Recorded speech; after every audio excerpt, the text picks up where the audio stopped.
Welcome to Elevate at Home. I'm Mike Barker. And I'm Samantha Barker. And we're your team behind Elevate, where we build dream outdoor spaces like custom hardscapes, pools, and more. On this podcast, we'll take you behind the scenes of our industry, sharing insights, answering your questions, and giving you an inside look at our projects. Plus, we'll be joined with industry experts, other business owners, and even our customers to share their experiences. Whether you're planning a project, in the industry, or just love great outdoor spaces, you're in the right place. Let's dive in. This is Elevate at Home. All right, welcome back to Elevate at Home. We are diving into one of the biggest topics when homeowners are deciding to buy a pool, and that is, what pool should I buy? So we're going to be breaking down the pros and cons between three different styles of pools: Gunite, Fiberglass, and Vinyl. And what are the key things to consider, and what might work for you. So if you're considering a pool installation, be sure to subscribe, leave us a review on this podcast, and follow us on our socials for more good information. But let's dive in. All right, sounds good. So the first one, I want to get it right out of the way. It's going to be Gunite pools. All right. So there's three different pools, right? There is Fiberglass, Vinyl, and Gunite. Yes. Concrete, shotcrete. There's many different names for it, but it is a concrete pool. And the way that I like to describe these pools is it's if you dream it, we can build it type pool, right? Yeah. There are a lot of the ones that you see on just completely crazy. Yeah, HGTV and all these different channels. If you're watching a show and they're building a pool, it's most likely a Gunite pool. Just the ones that are just really crazy, free form, swim up bars, grotto, swim under grottos, all those sorts of things. So those are typically Gunite pools. You can do them on, some high-end vinyl pools, but it's pretty difficult. But some of the pros of them is obviously just the customization. The customization of what you can do in them is literally limitless. And so hooking up with a good builder, you're really able to just dream up some wild stuff. And so that was one of the things I was going to say is that is the only type of pool that we do not install. Mm-hmm. Yeah, we don't do Gunite. Typically, it's a big sub out process, and it's just not something that we see ourselves getting into, even though we love doing big design build projects. We get a few calls every year for Gunite pools, but I just don't think we're really into that. Well, and so I think that goes into some of the cons of doing a Gunite pool. Yeah, so some of the cons, I would say, leading into that is the time of installation. It's just a longer, drawn-out process, and so you've got, your dig out, you're forming with your rebar, you got plumbing.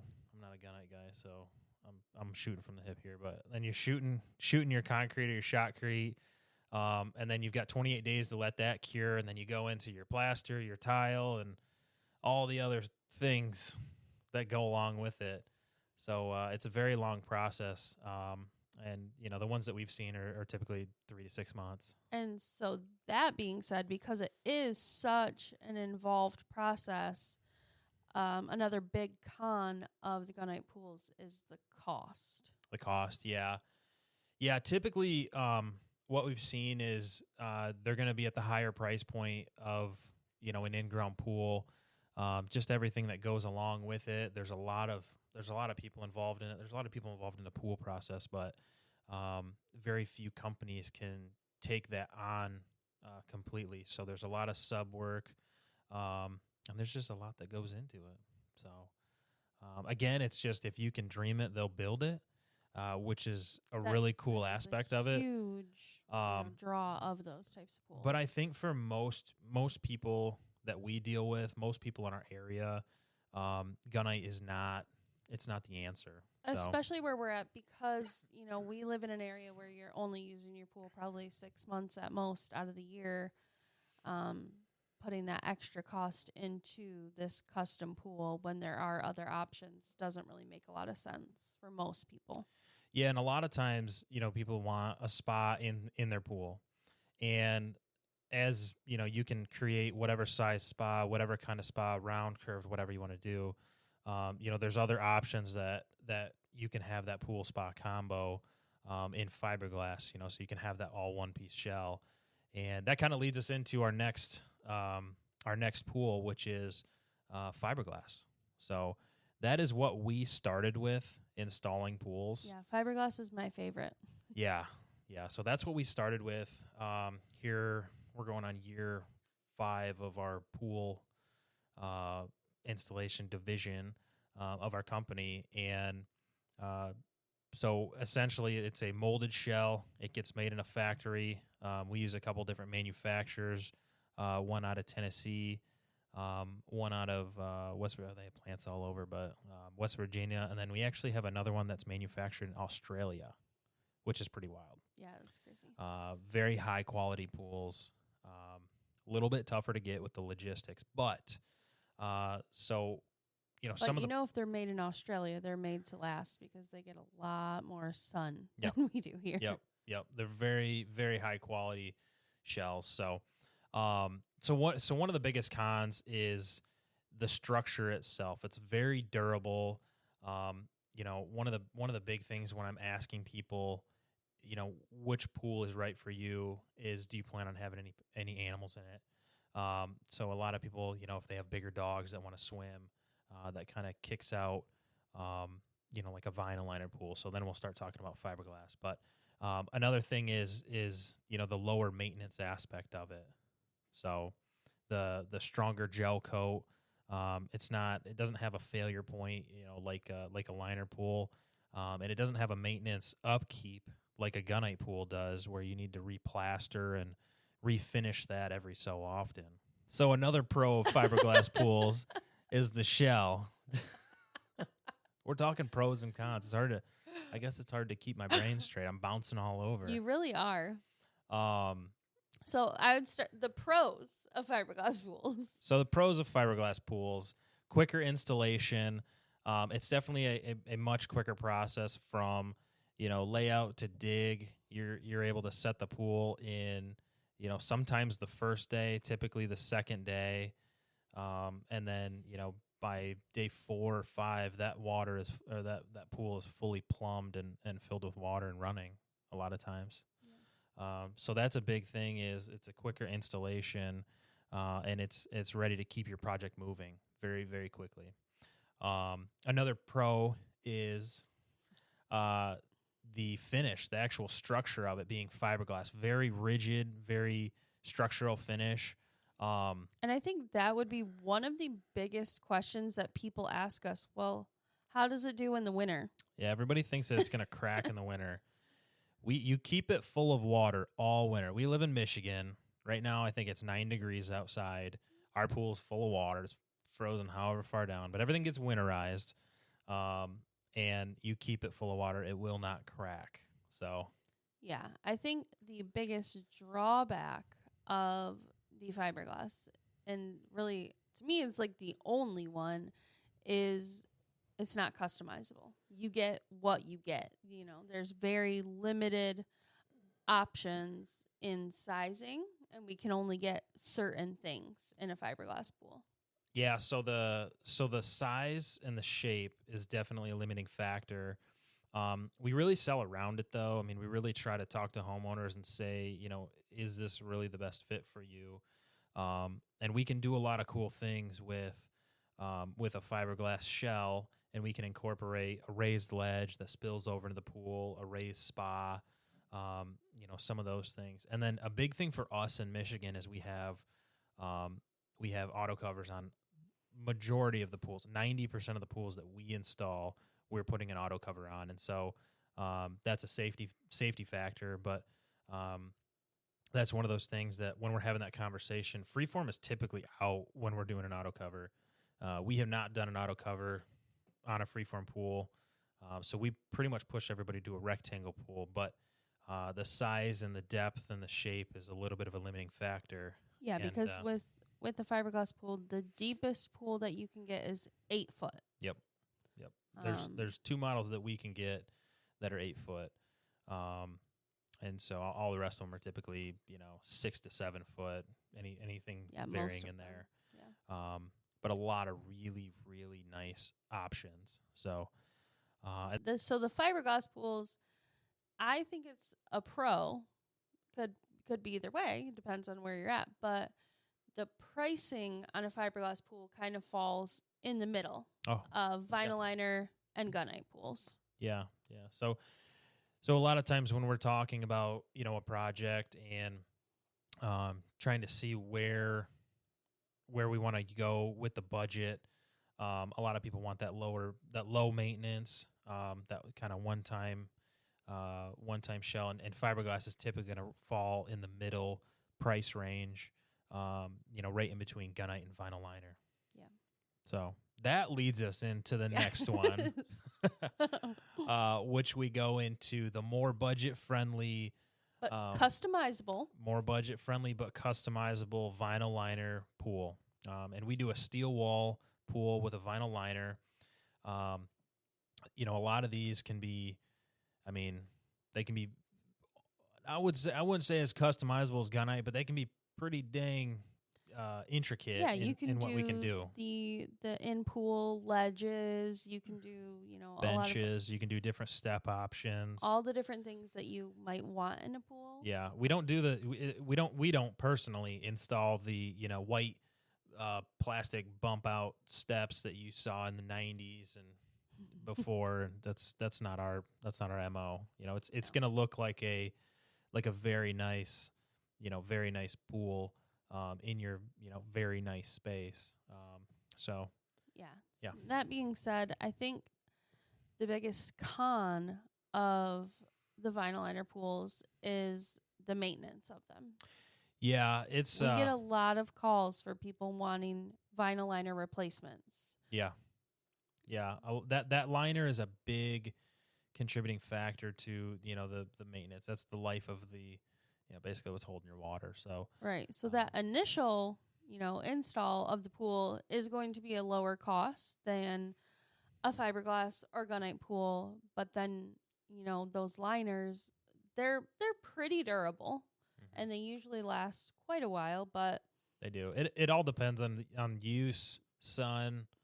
If there's a pebble, if your installer didn't, maybe get all the rock out. If there's a pebble under there that's going to puncture it. If the wind blows and a tree branch breaks off into your pool. So there's really no exact answer on how long it's going to go, how long it's going to last. I just tell people, hey, plan on 5 to 10 years, but we've seen some that are 20 years old. We've seen some fail after the first year. So it's really all over the place. Yeah. So that kind of leads us into, what to consider when how to choose the right pool for you. Yeah, what to consider when purchasing a pool. And so some things you got to take in mind. The first one would be budget. What aligns with your budget, and is it going to be, it's typically in a project, the pool is going to be the biggest single item in the whole entire project. So, you've got your pool, your coping, your deck, your surround, your barrier. These are all things you need to take into consideration, but the pool is going to be the biggest one. And so you have to ask yourself, what do I want to spend? But those questions go a little bit deeper in what kind of maintenance do I want to have? What kind of customizability do I want to have? What depth do I want to have? What depth, what kind of ledge? Some of the fiberglass can have curved ledges, while the and gunite, can have curved ledges where, the vinyl is just going to be a pretty straight ledge. I don't think you can really do any curves in the liner too much. So those are some things to ask. And typically, do you want to talk like actual prices on this, at least for what we are? We can give a ballpark. Yeah. So on what it is. So your typical vinyl pool is going to be anywhere from a $60,000 to $110,000 install. 110 being a really big deep pool, and 60 being a smaller one. But that's a pretty broad range. But that's about what the vinyl liner is going to fall into, with some exceptions on what you want to do for some certain options. But and then fiberglass is going to be It could really be around there, but Yeah. it really depends on. I think on average, I think it's more on the 80 to 110 Yeah. for the pool. Just for the pool. Yeah. Yeah. I mean, I would say if you wanted to say, you know,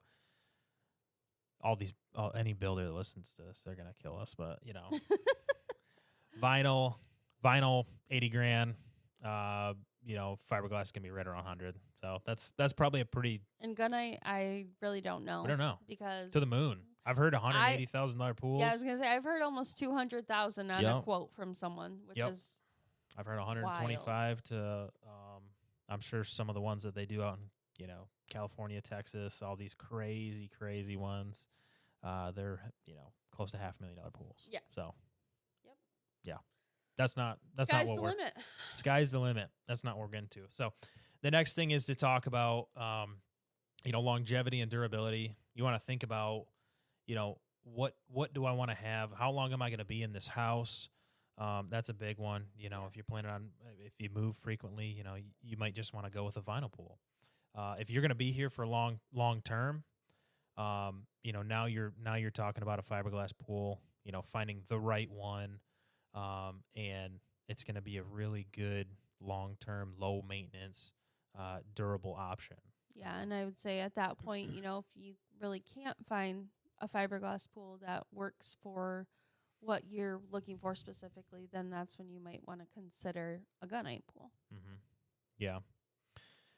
So that leads into kind of the aesthetics of what you'd like. So there's different finishes with the 3 different pools, and starting with a vinyl pool, you know, it's a printed design. You know, it has like, I really don't like the like fake tile. It looks super cheesy. Some of them look okay. They look good. But there's some prints that look really good. Others I'm not really too fond of. Yeah. Anything like the brown tile, and our customers might have gotten that on one pool. I don't know. I can't remember, but. You know what, though? It's not our yard, so it doesn't really matter what we think. It's not our preference. It's your preference. So we'll put in whatever you like, but we'll try and steer you to what we like. Yeah, think would look good. We'll give you our aesthetic opinions. So vinyl is a print. Really, and there are literally like thousands. Oh yeah, there's a whole bunch of different options. I mean, it's crazy how many options there are. It's ridiculous. And then there's fiberglass. So there's a gel coat finish. It's gonna have some flakes in it, some glitter flakes. Sparkle. Yep, it's gonna have some sparkle to it. And our 3 manufacturers have a different type of gel coat. So one has kind of a larger flake to it, and it's got, you know, some different sparkle options as far as how much I want to say like glistening that you want to have in the gel coat. Another one is kind of like a medium flake and has a lot of sparkle, and we really we really like that one. It's a little less busy. And then the third option has a really tight sparkle. So it's kind of nice that we have these 3 different options, at least from the manufacturers that we use. Yeah. It's nice having that. And we will touch on, I think, our favorite color, and our customers would tend to agree. The favorite color that we like to install is actually a gray pool. We love gray pools. Yep. So it gives you like a really nice turquoise, like a Caribbean blue water. It's very turquoisey. Yeah. Not like shallow water Caribbean, but like, you know, mid-depth Caribbean. I think it depends on the depth of the water in the pool. Yeah, well, you know. So the gray pool. Those honestly, though, the one that really surprised me that I like is the black. The black. Yeah. I didn't think I would like it as much as I really do. Yeah, we've done a couple of those, and they're bold. They are. They're I like bold, them. but they look really good. Mm-hmm. Another thing to consider is when you're picking your pool color is to talk to your builder, talk to us about how clean it's going to look. And so the black, the dark pools, and white are going to tend to show debris more than some of the grays and the blues. And so that's just one more thing to consider.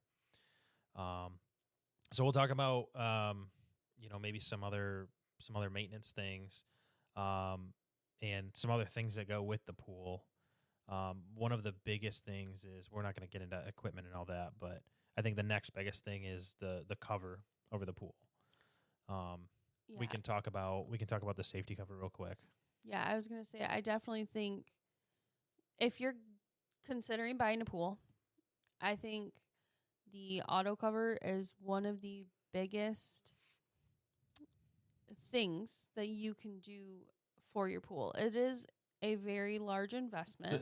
It's a good investment. However, it is the most safe way to protect anything and anyone from getting in your pool. Yeah. So it is actually, if you're not familiar with what an automatic safety cover is, it's a canvas cover that sits on a track system, typically underneath your coping, and that slides over the body of water, and it completely closes it off. And that is 100% the safest way to keep people out of the pool, keep anything out of the pool, and close that body of water off and keep it safe. And so we say anything, like we've had deer walk we just across had deer on our auto cover like a week ago. Yeah, and other animals, our dog, our cats, our kids have walked across it. I've taken videos of me on there. Yeah. Yep. There's a video online of a bear. I think an ATV. I've seen. I don't know if the bear is real. Oh, the bear it's probably AI. I think that was Photoshop. That was manually AI'd, but yeah, it was. I have seen the ATV though. I don't know if the bear might be real. Look it up. I don't know. Google it. I don't know. if we find it, we'll put a picture in here. Yeah. So, but the automatic cover, the safety cover, first and foremost for the safety, is a huge thing. In some areas near us, I will say, I don't know about anyone else's area, but in some municipalities near us, the automatic cover actually acts as the barrier for the pool so that we can close out our permits. So when I say barrier, automatic safety cover or fence. Yes. So everybody thinks they need a fence.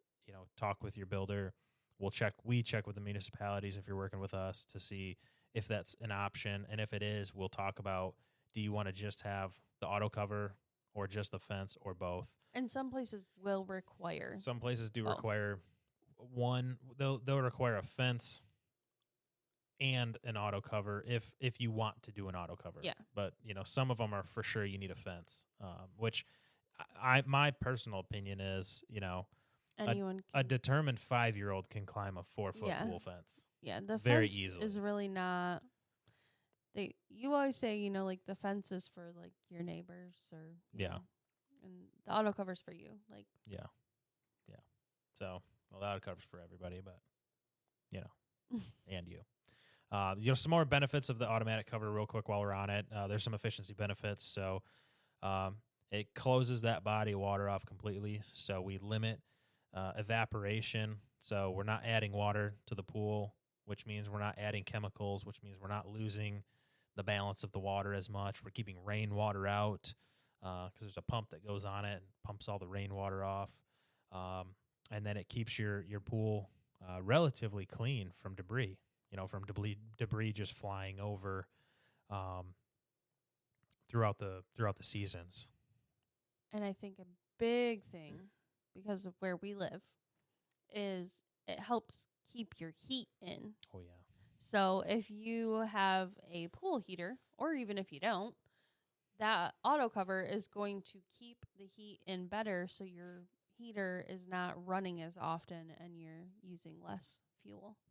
Yeah, it makes a significant difference, I would say. I mean, we open pools up in May, and we typically close them down sometime in October, sometimes November. But that automatic cover, you get those Indian summer days, which are in the fall. You get a real nice warm up. You can have the pool up at 75, 80 degrees, whatever you want it at, and keep that closed, and it's going to hold it in. So you get those few days. Your heater's not going to run quite as often. So same thing with early season when you want to fire that thing up. During the summer, it's typically it's just going to be hot. You get 90-degree days, and it's just your heater's not going to run. So. Yeah. Yeah. I don't know. Is there anything else that we want to talk about when considering a pool? I think maybe size. Let's talk about size because Okay. there's so many people call me and they say, I want a 20 by 40 pool. And I ask them, that's a lot. I tell them, that's a lot of water. Why do you want that much? And they say, well, that's just what I had. That's just what I thought the pool size For was. some reason, that has become a standard of thinking that people think that's what a pool needs to be. Yeah. Yeah. So the things that you really need to kind of ask yourself is, how am I going to use this space? So what does my family size look like? What are my gatherings going to look like? Do I want an 8-foot deep bed or not? If you're going to have an 8-foot deep end, be prepared for people to dive in head first. You're opening yourself up for some liability. You want to think about, the width. You want to think about the heating. You want to think about the chemicals. There's so many things to think about, and just the size of your pool. Are you going to have a ledge in the pool? If you're going to have a ledge in the pool, then it's going to take up some of your swim space. Are you willing to get rid of some of that swim space to have that ledge? Now, we personally love our ledge, but you can do a ledge on the side of the pool that spills into the pool. So maybe you can do an all-open pool with a side ledge. Again, a lot to consider. Yeah, definitely. I would say when it comes to the size, too, that makes a huge difference in what type of pool you would be considering. Because, like we mentioned before, those fiberglass pools, they come pre-formed. So there's very specific sizes that we can do. A 16 by 40 is the largest fiberglass pool we can do. Yeah. So, I think 16 by 40 is definitely on the bigger side for the fiberglass pool. It's the biggest. And I think it's really funny because once we go on site and you kind of paint out that size pool in someone's yard, they're like, whoa, that's a lot bigger than I thought it was. That's a big area. That's a big pool. Our most common size that we put in our area is 35-foot pool. Yeah. So, and it'll be 14 to sometimes 16. 16 vinyl. We might go 18. We might do like an 18 by 32 or something. Yeah. That 2 foot, those 2 foot increments of width actually make more of a difference than the length. I think so too. Yeah. Because I will say our pool is 14 foot wide, and I wish it was a 16 foot wide pool. Yeah, and we have a bench. Well, so we have a bench that runs down our pool. We'll put a video of our pool in there, but so we have a bench that runs down the one side of our pool, and because it's 14 foot, that bench is about 18 inches, so it takes up some of that space. And we have kids, so we have a lot of cannonballs going on in our pool, and I do wish it was a little wider for that. Yeah, so it takes up a little bit of swim space. And I do want to clarify, when we say 14 by 35-foot pool, that is outside edge to outside edge. So that is not actually your swim space. Typically, on a fiberglass pool, I just say you're going to lose about 6 inches on each side, so it's a foot off of everything. So you're going to have 13 foot on a 14-foot wide pool and about 34 foot on a 35-foot long pool. So don't be mad at me or your builder when you go measure it with a tape measure and say, well, this is only 34.2. You said 35. I haven't had anybody do that to me yet, but hopefully they don't. The same goes for the depth. The depth with the fiberglass pools. Yeah, you have to think. So they measure the depth from the bottom of the pool to the top of the shell, and you're gonna have about 4 inches to 6 inches of water, gap between the top of your shell to the water level that you're not going to have water in. Right. And so that 6 foot pool is actually going to be 5'6". Yeah. So if it's 6 inches. Right. But, so those are just some things to consider. And we've had, I think the consideration, we've had people, purchase, different size pools for different things. Some of them want to have a bunch of people over, and so we are talking those bigger pools. We have a family that does a lot of. They have 2 kids, but they do a lot of events. I mean, every other weekend they have large amounts of people over, and so that big pool makes the most sense. And they do have a ledge in there, so they have a 40-foot pool. And then we have on the opposite end of the spectrum, we did a 10 by 20 for a family who has some older kids, and they're high school age kids. You know, And just want to relax in the pool. Yep. And Yep, it was a very Yeah. small space in their yard. One of my favorite spaces, actually. But so they had, just a small pool, and as those kids get older, they're not going to be home as much, and they're going to be off and enjoy their lives, and so that's where the family was like, well, we'll just go to the smaller pool, and then it's not as much to maintain and not as much to upkeep. And then we get, some couples who have no kids and they just want a big pool anyways. Yeah. They just want, and they typically like to have the ledge Yeah, to chill yeah. out on. I like the ledge. I do too. I mean, I like swimming, but I like just chilling on the ledge too. So Yeah. Those are all things to consider. all things to consider. So there's a lot to unpack there. I feel like we're missing even more about what to consider, when getting a pool. But that's a pretty rough I think and dirty. those give you a good, solid idea on what type of pool to consider between the three. Yeah. So we'll do another episode diving more into the two that we install with fiberglass and with vinyl. But hopefully you enjoyed this one on the 3 different types. So thank you guys so much for tuning into us and watching us. We're really excited that we're doing this and putting more information out there for you. If you're liking this content, please subscribe, send us a question, send us a message, follow us on socials, and tune into these topics that we're going to be putting out here every week. So we appreciate it. Thanks for joining us at Elevate at Home. And until next time, keep building your dream outdoor spaces. Thanks, guys. Great job. Thanks. Let's try to look at my thing here. All right. Check out.